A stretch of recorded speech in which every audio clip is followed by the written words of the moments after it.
தாய் தந்தையாவது இன்னும் ஒரு கனவாக உள்ளதா? அப்போலோ ஃபர்டிலிட்டி தாய் தந்தையாகும் உங்கள் கனவை நனவாக்குகிறது. இலவச ஆலோசனைக்கு கால் செய்யவும் 9953541711. திமுக கட்சி சேர்ந்த நாடாளுமன்ற தேர்ந்தெடுக்கப்பட்ட பிறகு டெல்லியில ஒரு தேநீர் விருந்து கொடுக்குறாங்க. அதுல பாரதிய ஜனதா கட்சியினுடைய தேசிய தலைவர் மரியாதைக்குரிய நட்டா அவர் கலந்துக்கிறார். ஏன் திரு ராகுல் காந்தி அவருக்கு கணக்கு தெரியலையா? திரு கருணாநிதி அவர்களுடைய 100ஆண்டு விழாவை கொண்டாட வேண்டும் என்பது அவருடைய விருப்பம். 100 ரூபாய் நாணயம் வெளியிடுவது அவருடைய விருப்பம். ஆனால் வெளியிடுவது யார் என்றுதான் கேள்வி. ஏன் திரு ராகுல் காந்தி கூப்பிட்டு வந்து இதை வெளியிட்டுக்கலாம்ல? இதிலிருந்து திராவிட முன்னேற்ற கழகம் பாரதிய ஜனதாவும் திரு அண்ணாமலை பாரதிய ஜனதா கட்சியுடைய தலைவர் நாங்கள் 100 ரூபா நாணயம் திரு கருணாநிதியுடைய 100ஆண்டு விழாவில் 100 ரூபா நாணயம் வெளியிடுறாங்க, அதில் நாங்கள் கலந்துக்கிறோம், நீங்களும் மேதக ஆளுநர் கொடுக்கின்ற தேநீர் விருந்தில் போய் கலந்துக்குன்னு சொன்னார். உடனே போய் திரு ஸ்டாலின் கலந்துக்கிறார். அப்போ திமுக சார்பாக என்ன அறிக்கை வெளியிடுறாங்க? அரசாங்கம் கலந்துக்கும், திமுக கலந்துக்காதுங்கிறாங்க. வேடிக்கையாக இருக்குது. திமுகனா யாரு? திரு ஸ்டாலின் தான் திமுக கட்சியினுடைய தலைவர். அம்மாவில் முதலமைச்சர் இருந்த காலகட்டத்தில் அத்திக்கடை அவனாசி திட்டத்தை நிறைவேற்றப்படும் என்று குறிப்பிட்டார்கள். அம்மாவுடைய மறைவுக்கு பிறகு அம்மாவுடைய அரசு விவசாயிகள் வைத்த கோரிக்கை நிறைவேற்றப்படும் என்று அம்மா கொடுத்த வாக்குறுதி நிறைவேற்றுகின்ற விதமாக முழுக்க மாநில நிதி 1652 கோடியும் மாநில நிதியை கொண்டு இந்த திட்டம் செயல்படுத்தப்பட்டு 90% பணிகள் அதிமுக ஆட்சியில் இருக்கும்போது நிறைவேற்றப்பட்டது. அப்பொழுது கொரோனா வந்த காலத்தினால அந்த பணி சற்று தோய் ஏற்பட்டது. பிறகு 2021 ஆட்சி மாற்றம் வந்த பிறகு இந்த 90% பணிகளுக்கு பிறகு ஒரு 10% பணி தான் பாக்கி இருந்தது. அந்த 10% பணியை 3 ஆண்டு காலமாக நிறைவேற்றாமல் இன்றைக்கு கிடப்பில் போட்டிருந்தாங்க. இது ஏன்னா அதிமுக ஆட்சியில் கொண்டு வரப்பட்ட மிகப்பெரிய திட்டம் என்ற காரணத்திற்காகவே கிடப்பில் போட்டாங்க.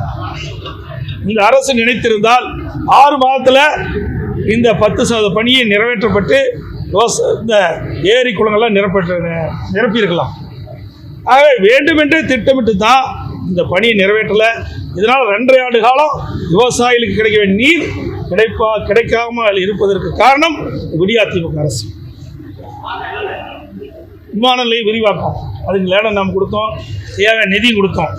வெள்ளலூர் பேருந்து நிலையம் 168 கோடியில் ஆரம்பிக்கப்பட்டு 50% பணிகள் முடிந்தது. 32 கோடி ரூபாய் அந்த ஒப்பந்ததாரன் கொடுத்துருக்குது. அந்த பணியும் கிடப்பில் போட்டாங்க. மேட்டுப்பாளையம் புறவழிச்சாலை அதையும் 100 கோடி ரூபாய் கிடப்பில் போட்டாங்க.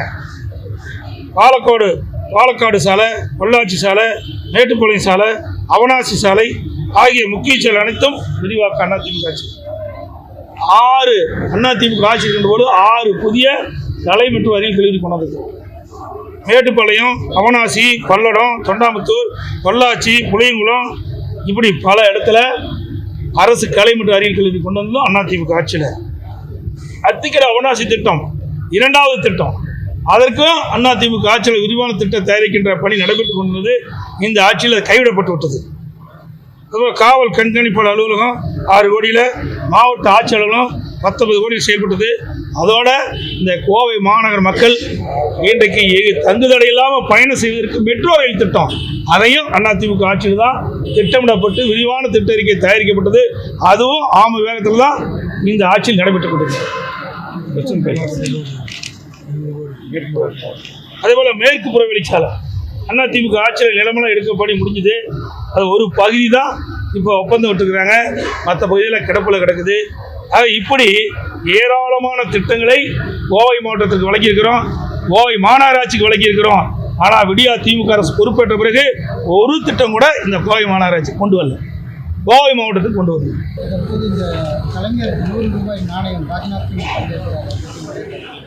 அதை பற்றி நாங்கள் என்ன கருத்து சொல்றது? கருத்து சொல்றதுக்கு என்ன, அது உடன்பட்டு தானே அந்த நாணயத்தை வெளியிடுறாங்க. திராவிட முன்னேற்ற கழகம் திரு ஸ்டாலின் திமுக தலைவராக இருக்கார். அந்த நாணயம் வெளியிடுகின்ற பொழுது அது இந்தியில் வரும்னு அவருக்கு தெரியும். அதுக்கு உடன்பட்டு தான் அந்த நாணயத்தை வெளியிடுறார். ஆக இதிலிருந்து நான் எண்ணி பாருங்க, தமிழ் என்று மூச்சுக்கு 300 தடவை சொல்லுகின்ற ஸ்டாலின் இன்றைக்கு இந்திக்கு ஏன் இவ்வளோ முக்கியத்துவம் கொடுக்குறாரு? ஏன்னா அவங்க அப்பா பேரில் இந்த நாணயம் வெளியிடுறாங்க. அவ குடும்பத்துக்கு வந்தால் அதை பற்றியெல்லாம் கவலைப்படவே மாட்டாங்க. அதே மாதிரி இப்போ வந்து ஆளுநர் டி பார்ட்டியில வந்து கட்சி ரீதியா புறக்கணிப்போம்னு சொல்லிட்டு ஆட்சி ரீதியா பங்கேற்கணும்னு சொல்லி முதல்வர் உள்ளிட்ட அமைச்சர்கள் பங்கேற்றாங்க. தொடர்ந்து இன்னைக்கு வந்து இந்த நாணய வெளியீட்டு விழாக்கு ராஜ்நாத் சிங் வராரு. இப்போ பாஜக கூட திமுக நெருங்கி பயணிக்கிறதா பாக்குறீங்களா? நாங்கள் ஏற்கனவே பல முறை சொல்லிக்கிட்டேன், திமுகவும் பாரதிய ஜனதாவும் ரகசிய உறவு இருப்பதாக சொல்லிக்கிட்டு இருந்தாங்க. எங்களுடைய நிர்வாகிகளும் சொல்லிக்கிட்டு தான் இருந்தாங்க. இப்போ ஊடகம் நம்ம பத்திரிகை நண்பர்களுமே நீ கேள்வி கேட்க ஆரம்பிச்சிட்டீங்க.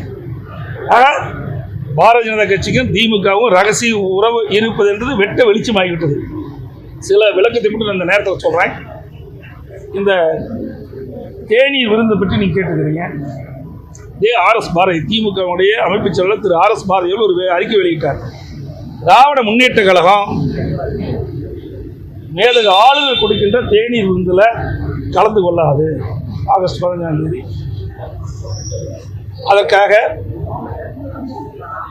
ஒவ்வொரு ஆண்டும் மேதக ஆளுநர் அவர்கள் தேநீர் விருந்து வழங்க கொடுப்பது வழக்கம். அந்த அடிப்படையில் இந்த ஆண்டு கொடுப்பதாக அறிவித்தார். ஆனால் திமுக கட்சி அதனுடைய அமைப்பு செயலாளர் என்று கருதுகிறேன். அல்லது திமுக சார்பாக திமுக இந்த தேநீர் விருந்தில் கலந்து கொள்ளாது என்று அறிவித்தாங்க. இதற்கு பிறகு திரு அண்ணாமலை பாரதிய ஜனதா கட்சியுடைய தலைவர், நாங்கள் 100 ரூபா நாணயம் திரு கருணாநிதியுடைய 100ஆண்டு விழாவில் 100 ரூபா நாணயம் வெளியிடுறாங்க, அதில் நாங்கள் கலந்துக்கிறோம், நீங்களும் மேதக ஆளுநர் கொடுக்கின்ற தேநீர் விருந்தில் போய் கலந்துக்குன்னு சொன்னார். உடனே போய் திரு ஸ்டாலின் கலந்துக்கிறார். அப்போ திமுக சார்பாக என்ன அறிக்கை வெளியிடுறாங்க?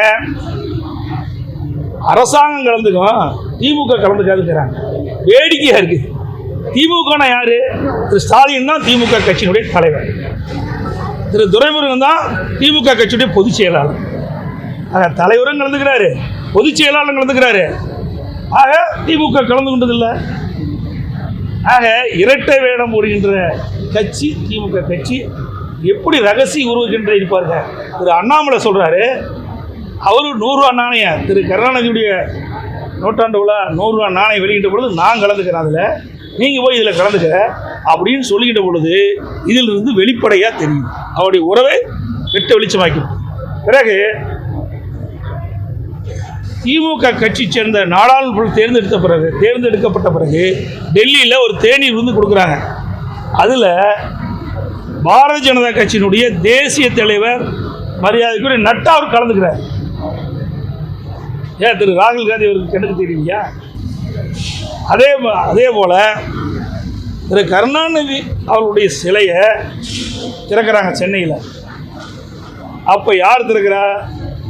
முன்னாள் ஜனாதிபதி திரு வெங்கையா நாயுடு. அவர் யார்? எப்போ இருந்தார்? அவர் பாரதிய ஜனதா கட்சியுடைய தலைவராக இருந்தார், பிறகு அமைச்சராகவும் இருந்தார்.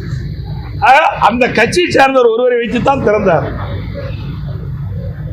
எண்ணி பாருங்க, அனைத்து இந்திய அண்ணா திராவிட முன்னேற்ற கழகம் ஆட்சி இருக்கின்ற பொழுது, பொன்மனச்செம்மல் புரட்சித் தலைவர் எம்ஜிஆருடைய 100ஆண்டு விழா வருகின்ற பொழுது அதை கொண்டாடுகின்ற விதமாக நாங்களும் 100 ரூபா நாணயம் வெளியிட்டோம். அப்போ நாங்களே வெளியிட்டோம். பாரதிய ஜனதா கூட்டணி இருக்கும்போது கூட நாங்கள் கூப்பிடல. ஆக இவர்கள் திரு கருணாநிதி அவர்களுடைய 100ஆண்டு விழாவை கொண்டாட வேண்டும் என்பது அவருடைய விருப்பம். 100 ரூபா நாணயம் வெளியிடுவது அவருடைய விருப்பம். ஆனால் வெளியிடுவது யார் என்றுதான் கேள்வி. ஏன் திரு ராகுல் காந்தி கூப்பிட்டு வந்து இதை வெளியிட்டுக்கலாம்ல? இதிலிருந்து திராவிட முன்னேற்ற கழகம் பாரதிய ஜனதாவும் ரகசிய உறவு இருப்பது வெட்ட வெளிச்சமாகிறது. தாய் தந்தையாவது இன்னும் ஒரு கனவாக உள்ளதா? அப்போலோ ஃபர்டிலிட்டி தாய் தந்தையாகும் உங்கள் கனவை நனவாக்குகிறது. இலவச ஆலோசனைக்கு கால் செய்யவும் 9953 541 711.